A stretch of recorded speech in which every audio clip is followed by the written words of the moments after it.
My mom said I shouldn't come for Christmas because my step-grandparents hated me and would cut their inheritance if we stayed in touch. My stepdad's parents, who despise me, would be at Christmas, so my mom told me I wasn't welcome. I severed all contact with them and withdrew their financial support, but a few months later they were at my house. Long pauses at the beginning of phone calls have always annoyed me since they seldom contain pleasant news. My mother's hesitancy on the other end of the telephone, 3 days before Christmas, told me everything I needed to know before she even said anything. Erica, honey, I think it would be better if you didn't come home for Christmas this year. I almost dropped my mug of coffee. Mom, what are you talking about? It's just, well, Richard's parents are coming and they don't want to see you, and they've made it quite clear. In an attempt to comprehend what I was hearing, I collapsed onto my couch. My stepdad, Richard, had been married to my mother since I was 10 years old, and although his parents had never been fond of me, this was different. My mother chose them over me in this situation. I tried to maintain my composure as I said, since Dad passed away, we've always celebrated Christmas together. It's our custom. I know, honey, but what? You're seriously picking other people over your own daughter? No matter what reason she offered, the silence that ensued was terrible. Her voice was strained when she did speak. Erica, they've threatened to cut Richard out of their will if they find out we're still in contact with you. They told us they won't leave him an inheritance and will stop talking to us altogether. I was going to yell. So this is about money? Quickly? No, it's not just that, she said. I've told them that we haven't been in touch with you for years. I need you to go along with this. It's just this once. There was no comedy in my laughter. You want me to pretend I don't exist in your life? That's your solution? Richard's parents are difficult people, Erica. They're spiteful and stubborn. We need to make sure they believe no one in the family talks to you anymore. You need to understand. I ended the call. I was no longer able to listen.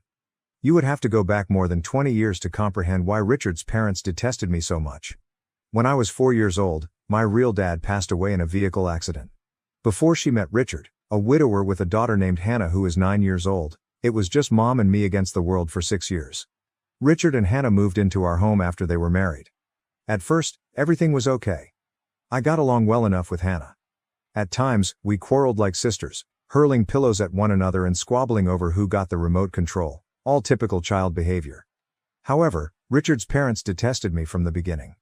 They referred to me as impolite and unruly. They would comment, "It's obvious she grew up without a father," as if I weren't even there. They would bring Hannah gifts when they came to visit, but nothing for me. They would never speak to me, but they would chat through and around me. When I was 14, the worst of it occurred. Hannah and I were left with Richard's parents while Mom and Richard went on vacation.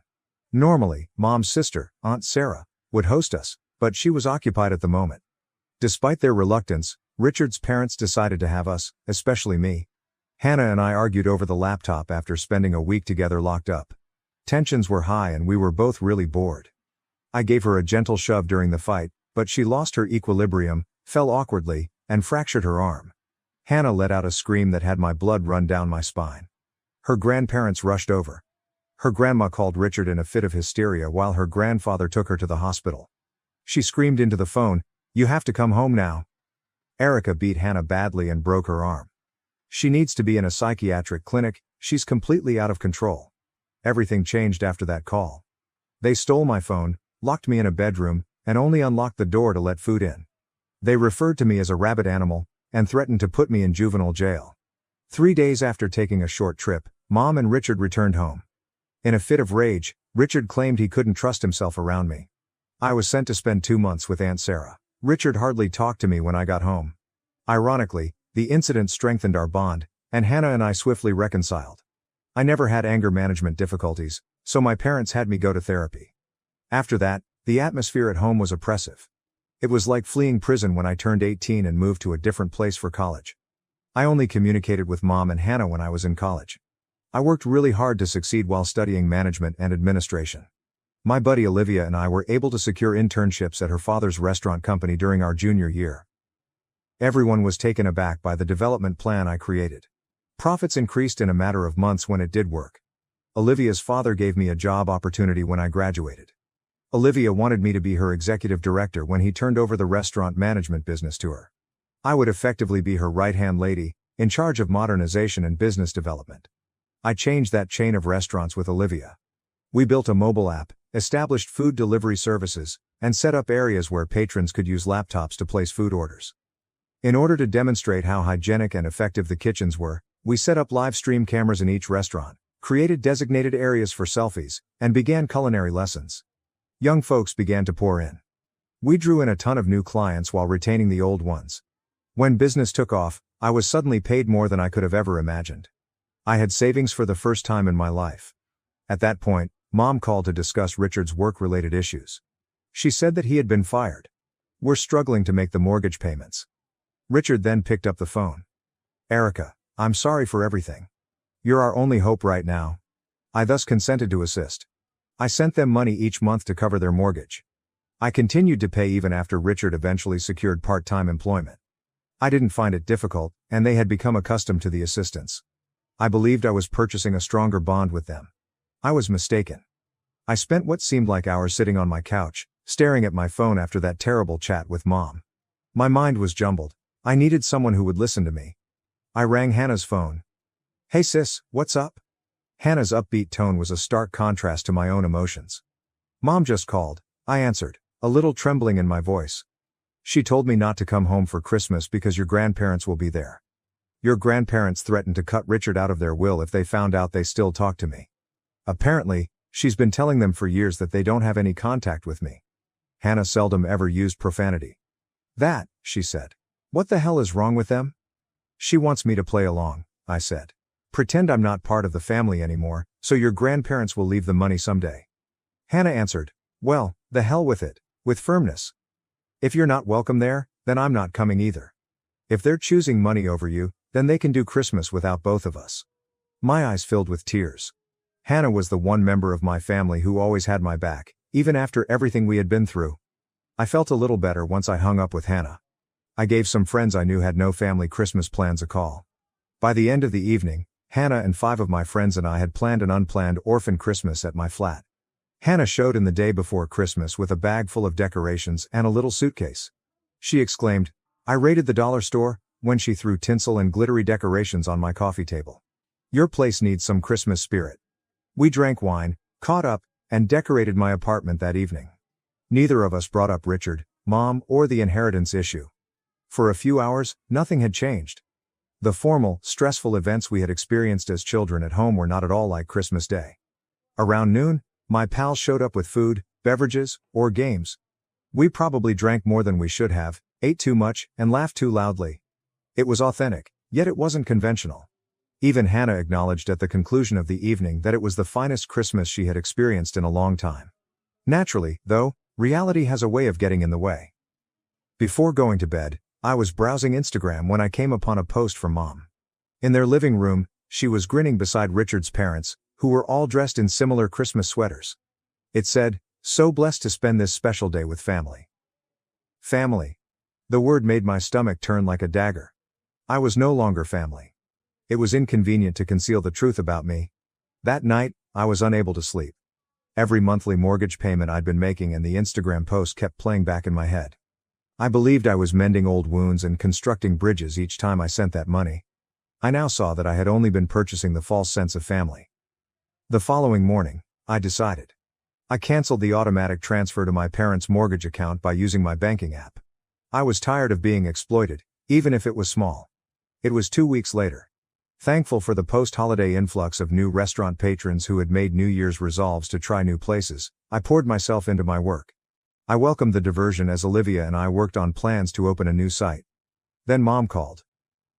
A part of me wanted to hear what she had to say, but I almost didn't respond.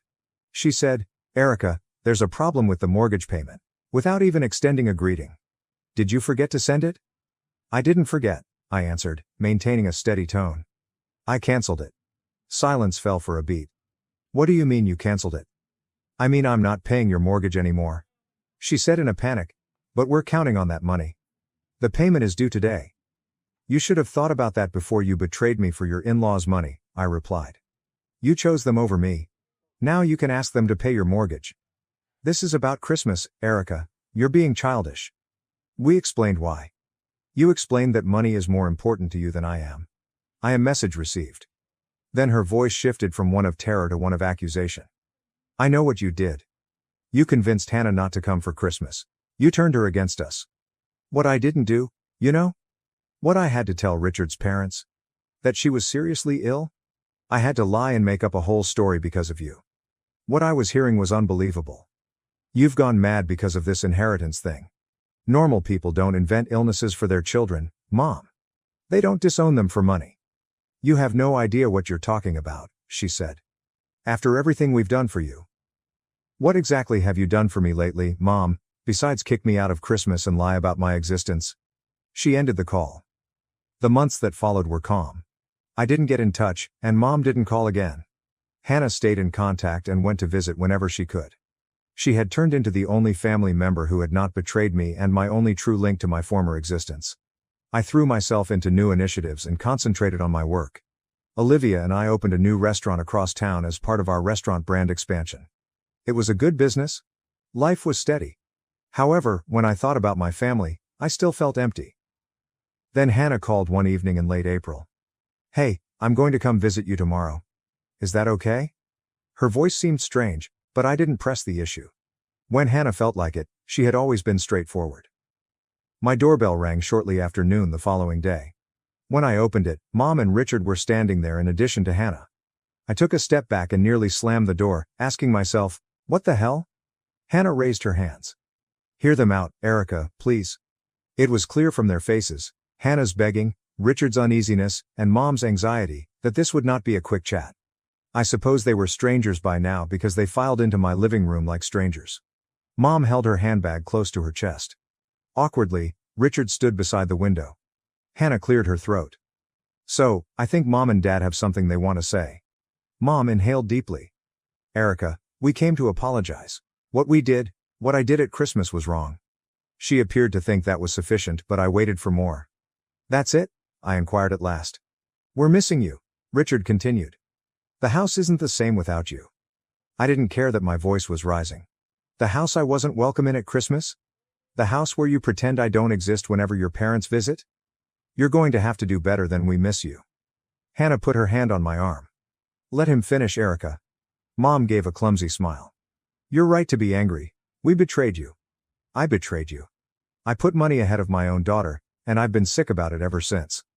Your financial assistance is no longer required, Richard stated. I found a new job, better than the old one. We're managing the mortgage payments just fine. That's not why we're here. I said. Then why are you here? Because we're family, her voice cracked. And we almost threw that away. For what? For my in-laws' approval? For money we might get someday? It was wrong. I hesitated because of something about her genuineness. I had been prepared for manipulations, guilt trips, and justifications. I wasn't expecting real regret. I asked Richard, what about your parents? They still planning to write you out of the will if they find out we talk? Richard's gaze shifted to his hands. I called them after you stopped sending money. Told them I wasn't going to pretend anymore, that you're my daughter too. They flew off the handle, threatened to disown me, just like they said they would. We had a huge fight. So what changed? I did, said Hannah. I called Grandma and Grandpa and told them I knew everything, that I fully supported you and Dad, and if they couldn't accept you as part of our family, then they'd lose me too. Mom gave a nod. They called back 3 days later. Said they'd calmed down and were willing to accept things. They're not ready to lose Hannah. I was at a loss for words. I wanted my family back, therefore I wanted to forgive them. Another part recalled how effortlessly they'd ignored me when it suited them. I was honest when I said, I don't know if I can trust you again. You shut me out when it suited you. What happens next time they threaten to cut you off? Mom said. There won't be a next time. We've drawn a line. You're our daughter, and that's non-negotiable. I glanced at Mom, whose eyes were full of tears, then at Richard, who appeared more sincere than I'd seen him in years, and finally at Hannah, who gave me a supportive nod. I said, I'm not saying everything's fine now, with caution.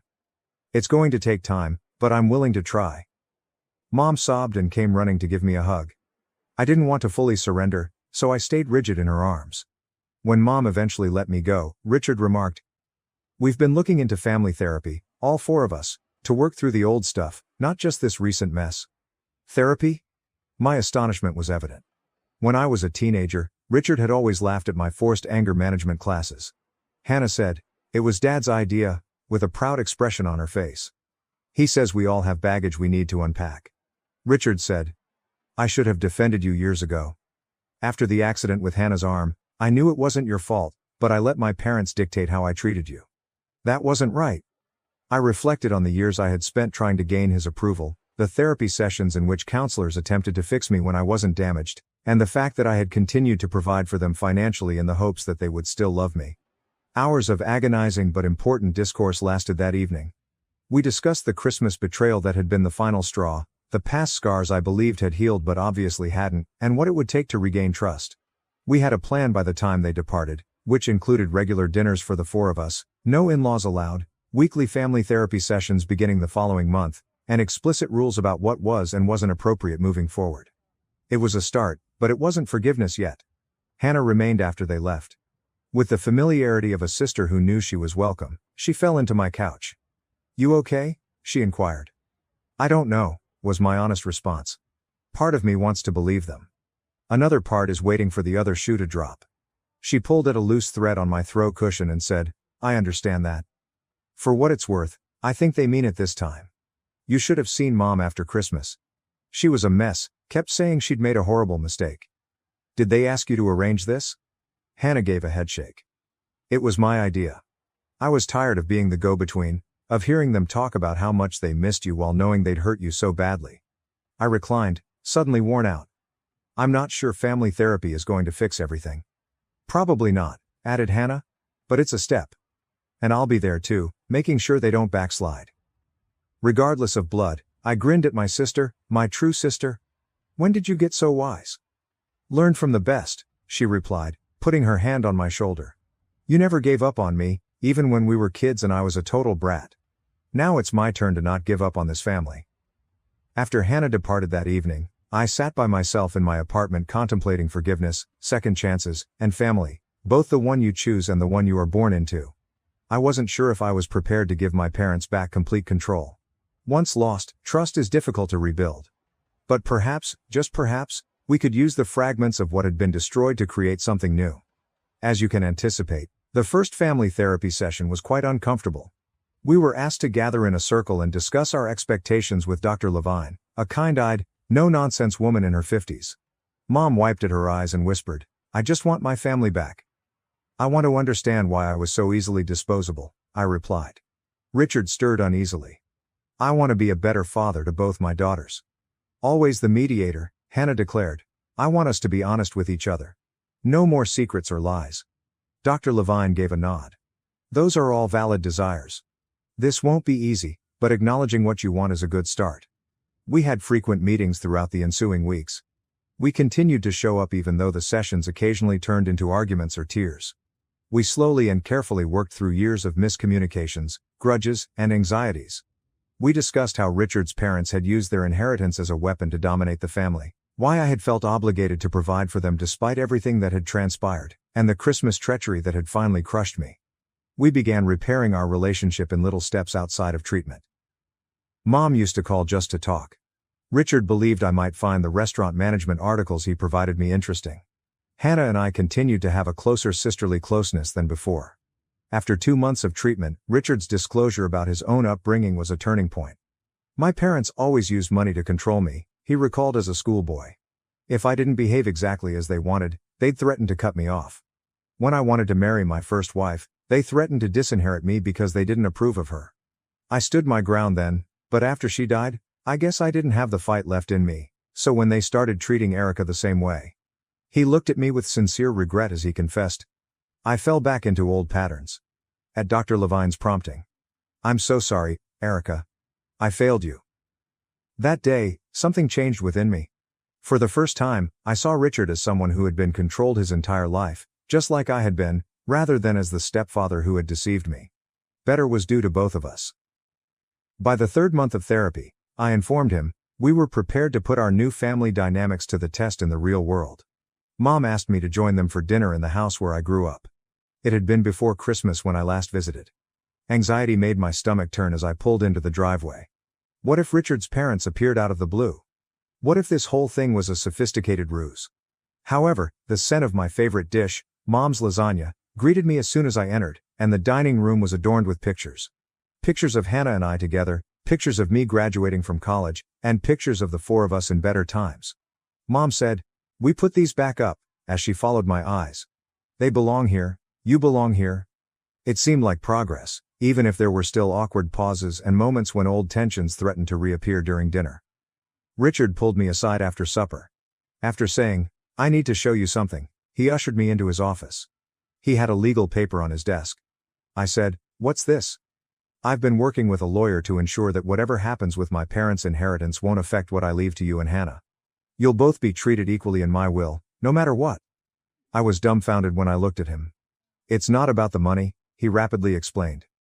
"It's about making sure you know that you are my daughter, Erica, not by blood but by choice. And nothing, not my parents, not their money, will ever change that again." I cried then, even though I didn't weep much. That night, I contacted Hannah on the way home. I informed her, "You won't believe what just happened," as I described the events of the night. "I believe it," she declared. "Dad's been working on that thing for weeks. He wanted it to be perfect for you."